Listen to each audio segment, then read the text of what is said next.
ಜೈಲಿಗೆ ಹೋದವರು ತಪ್ಪು ತಿದ್ದಿಕೊಂಡು ಹೊರಬರಬೇಕು ಅನ್ನೋದು ಕಾನೂನಿನ ಆಶಯ. ಆದರೆ ಬೆಂಗಳೂರಿನ ಪರಪ್ಪನ ಅಗ್ರಹಾರ ಜೈಲಿನ ಕಥೆಯೇ ಬೇರೆ. ಅಲ್ಲಿಗೆ ಹೋದವರು ಸುಧಾರಿಸುವುದು ಹಾಗಿರಲಿ, ಅಲ್ಲಿನ ಭ್ರಷ್ಟ ಸಿಬ್ಬಂದಿಗಳ ಜೊತೆ ಸೇರಿ ಜೈಲನ್ನೇ ನರಕವಾಗಿಸುತ್ತಿದ್ದಾರೆ. ಪೊಲೀಸರಿಗೆ ಚಳ್ಳೆಹಣ್ಣು ತಿನ್ನಿಸ್ತಾ ಇರುವ ಈ ಕಿರಾತಕರ ಕುರಿತು ಒಂದು ಕಂಪ್ಲೀಟ್ ರಿಪೋರ್ಟ್ ನಿಮ್ಮ ಮುಂದೆ. ಅಪರಾಧಿಗಳ ಸ್ವರ್ಗವಾಗ್ತಿದೆಯಾ ಪರಪ್ಪನ ಅಗ್ರಹಾರ ಜೈಲು? ಭ್ರಷ್ಟ ಸಿಬ್ಬಂದಿ ಜೊತೆ ಸೇರಿ ಜೈಲಿನಲ್ಲಿ ಆರೋಪಿಗಳ ರಾಜಾತಿಥ್ಯ. ಪರಪ್ಪನ ಅಗ್ರಹಾರದಲ್ಲಿ 15 ದಿನಗಳಲ್ಲಿ 44 ಎಫ್ಐಆರ್ ದಾಖಲು. ಕಾನೂನಿಗೆ ವಿರುದ್ಧವಾಗಿ ನಡೆದುಕೊಂಡು ಕೇಸ್ ಹಾಕಿ ಜೈಲಿಗೆ ಹೋದವರು ಸುಧಾರಿಸ್ತಾರೆ ಅಂತ ಅನ್ಕೊಂಡ ಪೊಲೀಸರಿಗೆ ಈಗ ದೊಡ್ಡ ತಲೆನೋವು ಶುರುವಾಗಿದೆ. ಜೈಲಿನಲ್ಲಿ ಪ್ರತಿ ಸಾರಿ ದಾಳಿ ಮಾಡಿದಾಗ್ಲೂ ಒಂದಲ್ಲ ಒಂದು ನಿಷೇಧಿತ ವಸ್ತುಗಳು ಸಿಗ್ತಾನೆ ಇವೆ. ಅಲ್ಲಿ ದಾಖಲಾಗ್ತಿರೋ ಎಫ್ಐಆರ್ಗಳನ್ನ ನೋಡಿದ್ರೆ ಸಾಕು, ಕೈದಿಗಳು ಒಳಗೆ ಎಷ್ಟು ಆರಾಮಾಗಿದ್ದಾರೆ ಅನ್ನೋದು ಜಗಜ್ಜಾಹೀರಾಗುತ್ತೆ.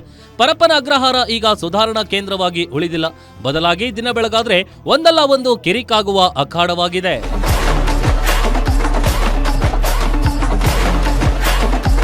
2026ರ ಆರಂಭದಲ್ಲಿ ಆರೋಪಿ ಭರತ್ ಎಂಬಾತನಿಗೆ ಮೊಬೈಲ್ ಮತ್ತು ಸಿಮ್ ಕಾರ್ಡ್ ಪೂರೈಸಲು ಹೋಗಿ ಸಿಬ್ಬಂದಿಗಳೇ ಸಿಕ್ಕಿಬಿದ್ದಿದ್ರು. ಇದಾದ ಬಳಿಕ ಗಾಂಜಾ ಸಪ್ಲೈ, ಹಣ, ಡ್ರಗ್ಸ್, ವೆಪನ್ ಅಷ್ಟೇ ಅಲ್ಲ, ಕರ್ತವ್ಯದಲ್ಲಿದ್ದ ಪೊಲೀಸರ ಮೇಲೆಯೇ ಹಲ್ಲೆ ನಡೆಸುವ ಮಟ್ಟಕ್ಕೆ ಕ್ರಿಮಿನಲ್ಗಳು ಬೆಳೆದಿದ್ದಾರೆ. ಇನ್ನೂ ಕೆಲ ಭ್ರಷ್ಟ ಸಿಬ್ಬಂದಿ ಹಣಕ್ಕಾಗಿ ಬೇಡಿಕೆ ಇಡುತ್ತಿದ್ದಾರೆ. ಅಚ್ಚರಿಯ ವಿಷಯ ಅಂದ್ರೆ ಶಂಕಿತ ಉಗ್ರರ ಕೈಗೆ ಮೊಬೈಲ್, ಟಿವಿ ಕೊಟ್ಟು ರಾಜಾತಿಥ್ಯ ನೀಡಿದವರ ವಿರುದ್ಧವೂ ಕೇಸ್ ದಾಖಲಾಗಿದೆ.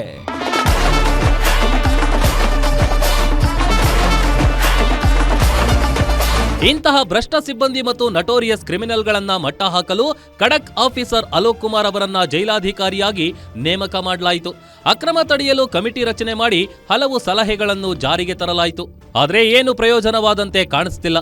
ಕಳೆದ 15 ದಿನಗಳಲ್ಲಿ ಬರೋಬ್ಬರಿ 44 ಎಫ್ಐಆರ್ಗಳು ದಾಖಲಾಗಿದೆ ಅಂದ್ರೆ ಜೈಲಿನೊಳಗೆ ಕ್ರಿಮಿನಲ್ ಆಟಾಟೋಪ ಯಾವ ಮಟ್ಟಿಗಿದೆ ಅಂತ ನೀವೇ ಊಹಿಸಿ.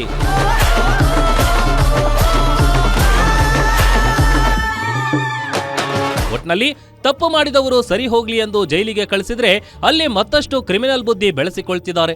ಜೈಲಿನಲ್ಲಿ ಸರಿ ಹೋಗದವರು ಇನ್ನೆಲ್ಲಿ ಸರಿ ಹೋಗ್ತಾರೆ ಅನ್ನೋ ಪ್ರಶ್ನೆ ಈಗ ಸಾರ್ವಜನಿಕರನ್ನ ಕಾಡ್ತಿದೆ. Ajay Kumar, crime bureau, guarantee news, Bengaluru.